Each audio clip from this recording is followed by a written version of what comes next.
In this episode of Militaria at the museum, we're going to look at a wooden sea chest that was on board one of the ships involved in a major 19th century British naval victory.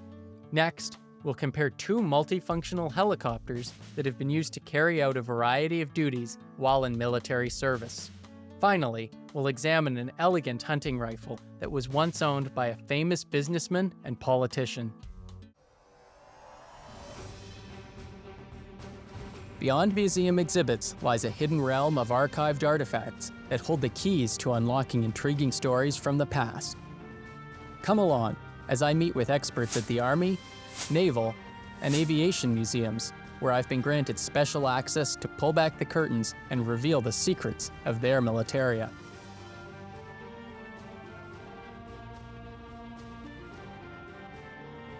My name is Sandy Hiltz, and all my life I've been captivated by military history. Now, I have the rare opportunity to explore a collection of fascinating military artifacts on Militaria at the museum. Small chests that carried naval officers' personal belongings and most cherished worldly possessions were commonly referred to as sea chests. Many sea chests were made of wood, with leather strapping and brass features. Curator Jennifer Gamble of the Naval Museum is going to show me their sea chest, which was present at the Battle of Trafalgar.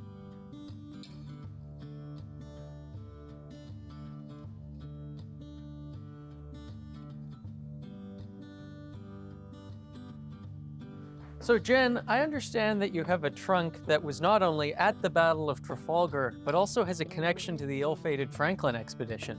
Yes, we're very fortunate enough to have in our collection the sea chest that belonged to Henry Viscount. Gave his chest to his son, who was Henry Thomas Dundas Viscount, who served on the Uberis, which, as we know, was part of the Franklin expedition and never returned. Before he departed, he did give the chest back to his father, and it made its way here to the Naval Museum in 1988. And it's a beautiful piece. It has, it's one of our oldest items in the collection, and I'm really excited to show you it today. I can't wait to see it. Well, if you want to help me open up these doors, they're a little bit heavy. They are original to the house. What a beautiful room, Jen. Oh, thank you. This house used to be home to a Royal Navy admiral, and at the time when he lived here, it was a ballroom. This looks like this must be the trunk. Yes. If you want to help me, I'll absolutely. take off. Look at that. I mean, that's in quite remarkable condition for its age and certainly its history of being at the Battle of Trafalgar. What is the significance of this chest? As an artifact, it's a really unique piece. It's one of the oldest pieces in our collection, and it was actually at the Battle of Trafalgar. Henry le Viscount is important to the story of the Trafalgar chest because he is the original owner of the midshipman chest. It's a midshipman's chest, so as you can see, it's very simple. There's no special ornamentation on it, there's no engravings, there's nothing flashy about it. Also, being a midshipman's chest, when the son became a lieutenant and served on the Uberis, he had another one made, so it would have reflected his status at the time, being a lieutenant, and made of more durable modern materials of the time in 1845. And so naturally, being a family heirloom, he gave it back to his father for safekeeping. Jen, what would a chest like this have been used for aboard a ship? This sea chest would have held everything that was of value to the individual who owned it. It is where you kept your uniform, any personal mementos of home, any heirlooms of any sort, anything of great significance that meant anything to you lived in your sea chest. You think we can take a bit of a look inside, Jen? Absolutely. If you just grab it right here and here, we can lift it gently, and you can see what's inside. Oh, and look at the paper lining inside. Yes, and you can see where it's been water stained and salt stained from its use. Right. We know that at Trafalgar, the British Navy was outnumbered 33 to 22 in terms of their ship count. How was it that they came through and succeeded in battle? He took his tiny fleet of 22 ships and divided the forces of the French and the Spanish. And by dividing them and separating them from each other, he was able to pick off the ships one by one. The British were still in those early years of establishing themselves as a strong naval world power. After Trafalgar and that victory, the Royal Navy went undefeated up until 1914. So really, the Battle of Trafalgar was a turning point. It marked the Royal Navy as the dominant sea power in the world. We, of course, have the connection to Trafalgar, but then we move into the connection with Franklin. And I understand that both the father and the son would have served with John Franklin. John Franklin was at the Battle of Trafalgar. John Franklin served with Henry le Viscount and then his son, Thomas Dundas le Viscount. So I think that's a very unique part of the history of this chest, that there is that direct connection of Franklin from Trafalgar to his ill-fated expedition. Jen, obviously a large portion of the story of this trunk is that which relates to the Franklin expedition. Could you tell me a little bit more about that expedition? In 1845, Sir John Franklin headed the famous expedition to find the Great Northwest Passage. The Northwest Passage is that stretch of ocean around Newfoundland, Canada to the other side. And that passage was a shortcut to get to China and the rest of Asia, which was a valuable trade route. Many times people tried to cross the Northwest Passage and failed. And so Franklin saw this as a beacon of great achievement. If I was the one to cross the Northwest Passage, it would have been amazing for the British Empire and for Franklin himself. In 1845, they set off for a 3-year mission across the Northwest Passage. HMS Uberus was a Royal Navy ship that was outfitted for exploration in the far Arctic. It received a series of modifications such as steel plating, had some modern equipment installed, and the accommodations were adjusted for a long journey across the Arctic Ocean. But interestingly, it wasn't Franklin's only attempt at getting through, was it? He had participated in years before on Arctic expeditions. I think the first time he went to the Arctic, that ship got trapped in the ice and the crew had to abandon the ship. It was quite a long time before they were rescued. He was one of a few survivors. Better equipped this time with a better ship, more supplies, and a crew that was experienced in traveling in those waters. When Franklin made his way into the Arctic, he left at the right time of year. He had outfitted the ship to help break through the ice. They had 3 years worth of supplies. They were well equipped for the mission in the Arctic, but unfortunately when they got trapped in the ice, they were trapped for a whole year. And so they couldn't predict that kind of winter or the fact that they didn't thaw out in the spring. It was the last resort, and it was an unfortunate, led to the end of the crew. The 105 that had survived up to the time that they abandoned the ship perished on the ice. So am I to understand that they waited an entire year before even trying to get out once again? They had predicted that they would get trapped in the ice, but just not for the length of time that they were. By the time the year had passed, they were running out of supplies and options, and so they had to abandon the ship. Over the years, pieces of him have been found. From what I understand, there has been pieces of his personal silverware set found. Recently, they found his epaulets and a drafting case of his on the Uberus itself. But in the end, I can imagine it was very, very terrifying for him. It would have been quite something had he been the one to map that if they had been successful. Absolutely. Would have made them celebrities almost of their time if they had made it across. So would this have been quite an enviable thing to have been invited onto the Franklin expedition? He must have felt very honored to be on it. Before going on any expedition, they would write a will. In the case of death, everything was in order. But I guess he was so excited, he forgot to do it. He wrote his while on the Uberus. So it's signed, he's on the ship and gets another crew member to sign it just before they leave. So I imagine he was pretty excited to be on this expedition. Thank you very much. It's been a privilege to look at this and to actually be able to touch something that was at Trafalgar and then to have that later connection with the Franklin expedition. I mean, those are two of the most famous naval events in history, and it's quite something that they're both represented in one single piece here at the museum. And that's what's so wonderful about artifacts. They are witnesses to time, and they speak to history that we never get to experience. Absolutely. When we return, I'll get into the cockpits of 2 Bell helicopters at the Aviation Museum and discuss how the modernization of one resulted in the creation of the other.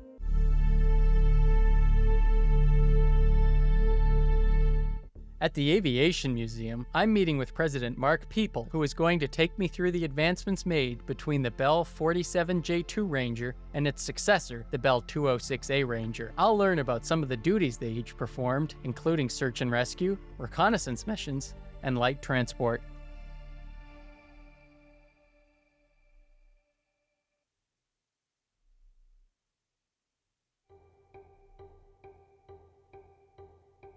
So here's the 47J2.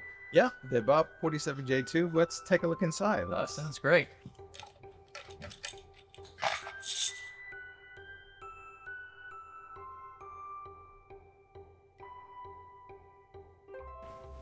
Climb in and you come behind. Excellent.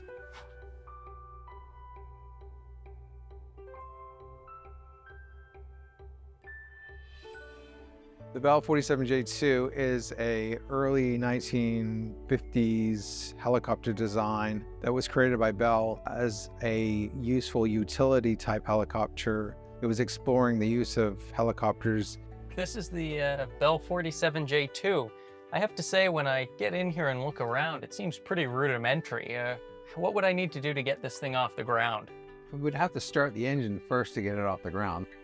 Then you'd be sitting here with a fair amount of vibration coming through. And what steps would I need to take with the controls in front of me to do that? You'd have to turn your ignition on, make sure your fuel flow is on, make sure you got fuel. That would be the first step. There's very few instruments here, as you can see. You use the coordination between your feet, your hand, and your left hand as you pull in the cyclical handle there, which actually will adjust your rotor blades as you can see them actually moving when you do that. And then what would the feet controls be doing? There's a small rudder at the back, and then you've also got a rotor on the rear, which is kind of a hallmark of the Bell helicopter design early on. It gives you great visibility, also a lot of vulnerability. There's not too much separating me from the ground, that's for sure. So, self-preservation is pretty high on that. But the Coast Guard, again, is looking at how are they going to use it? What are they going to use it for? Is it looking for ice in front of their ships? Is it looking for communication? Is it delivering to remote locations? Another option was at one point was lighthouses, delivering supplies to lighthouses. With this being such an early helicopter, I would imagine it was one of the first adopted by the Coast Guard, was it? For the Canadian Coast Guard helicopter operations, they were experimenting, as were the other services at the time, and everyone was sort of playing with helicopter designs across the world to do it. Bell became sort of a leading manufacturer because of the sort of innovations and what they were doing, and have continued even to this day doing it. What do we know about this specific helicopter? Where were they using this one? This was in a technical school training, and it was looking at developing programs so they could expose students to helicopters and the components. And from that point, it became surplus again. Obviously, this is fairly rudimentary helicopter technology, sort of an ongoing restoration at the moment because of the nature of how we received it. You know, when it's not good enough for the services, just ship it off to the students. How many of the 47Js would they have made? It's surprisingly relatively few. I think there's around 361 of these built. But imagine with something like this, whereas it really was purpose-built and it was sort of a workhorse, they wouldn't have been kept around after they sort of passed their useful life expectancy. You are going to have issues of hours on equipment, hours on engines, and even on rotor blades. We haven't even touched on rotor blade construction and the changes that have happened even in the design of those and the building of them. But what happens now is that I actually put a jet engine or turbine engine into a helicopter, and that makes a huge difference too. We actually can look at the next helicopter. Oh, that's great. I'd love to take a look at that.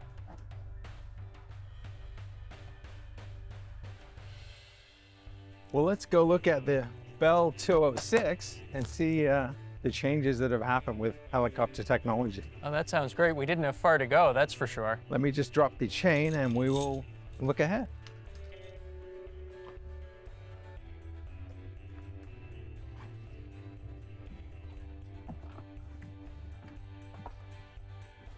The Bell 206 is the natural progression from the Bell J series. Now they were moving into small jet turbines. Here we are in the 206 Jet Ranger. I'm already struck with quite a lot of differences over the last helicopter we looked at. First of all, it looks considerably more sophisticated. I have to say, sitting up here in the pilot's seat, I also feel a lot more protected. That bubble front's gone, and at least we have a bit of metal in between us and the ground if we go down now. But what are some of the main differences? I mean, there's more gauges and switches and so on, but what are some of the main technological advancements in this period? We're into this 1970s technology. The Jet Ranger was an adaptation for a military helicopter called the Kiowa. To effect, it's more maneuverable, it's got more range, the sight lines are good here, so you can actually put it into small, tight places. Obviously, your limitation is your rotor, or more than that, spinning above you. We're mentioning that. And it's going to be a much smoother helicopter ride. Though there are differences, my controls are pretty similar. Is that something that's stayed true to today? It wouldn't change at all. Again, it got all the mod cons, more so. Oh, yeah. I think even in the 47, we had an ashtray too. We did, yeah. Well, I'm glad we haven't quite lost that in this right, edition. so I guess if you're good enough to fly a helicopter, you can have a few smokes. You've got more controls, you've got more fuses, more ability to look at your radio comms, and it's becoming more easy to use as a utilitarian asset. What would it have been like on this helicopter? Was it faster and further going? Probably looking at a top speed of about 120 miles per hour. And probably endurance of that is probably 2 hours, 40 minutes roughly on one full fuel tank. If you were to step in and out, you'd really notice the huge difference from that. Right. In the case of this particular aircraft, it was saving lives. I mean, that's what they were designed to do, and the helicopter provided that. And so, I mean, that would be the real legacy of the 206, another step on the road to that more advanced technology in helicopters. After the break, I'll be at the Army Museum to check out an impressive hunting rifle that was owned by the famous businessman and politician, Alexander Keith.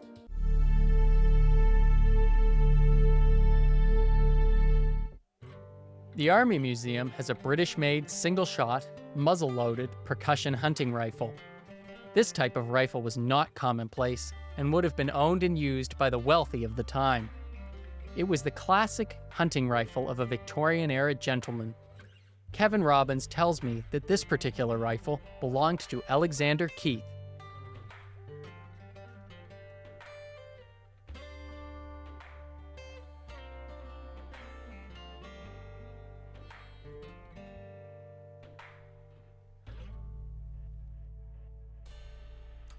Sandy, this is Alexander Keith's personal hunting rifle.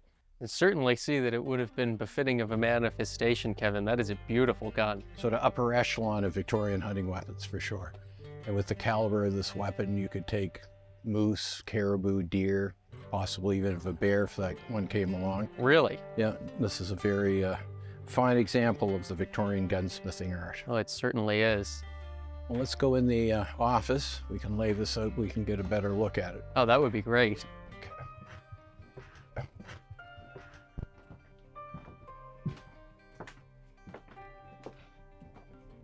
Alexander Keith was born in Scotland in 1795, immigrated to British North America, as it was called back then, arrives as a young immigrant from Scotland who had learned the brewing trade. His hard work and business acumen will open up a brewery. He'll grow that into a famous legacy of brewing. Will make an enormous fortune selling small India Pale Ale to the British garrison. And seeing a gun of this quality, I wonder, was Keith an avid hunter? He'd be out hunting on a regular basis when he was likely younger. Again, he has an association with a lot of the members of the British garrisons that are here in the city. He's also a senior member of the Masonic Lodge, so he'd have lots of hunting partners to draw from, I guess you'd say. And going back to the 18th century, British gentlemen of means, they all hunt. Again, this is a great example of the art. So we have literally this beautiful walnut stock. You can see the checkering here, beautiful inlay here on the shoulder stock. And this has a rear elevated sight. So you're moving towards a very modern firearm. Oh, almost. absolutely. The percussion lock, you have a much more assured sort of contact. This is really interesting too, as well as there's swivels here for a sling. Right. So again, would show that he carried his own rifle likely when he went through the woods. Would you like to try it for the balance? Oh, I'd love to, absolutely. So just take it at a port. Again, the gun, we proofed it just before filming, so. My goodness, that's a lovely gun. And I have to say, looking at it, I thought it would be heavier, but it's not too much heavier than a gun today would be. No, really. not too much, no. No, it's extremely comfortable. Yeah, comes to the shoulder nicely.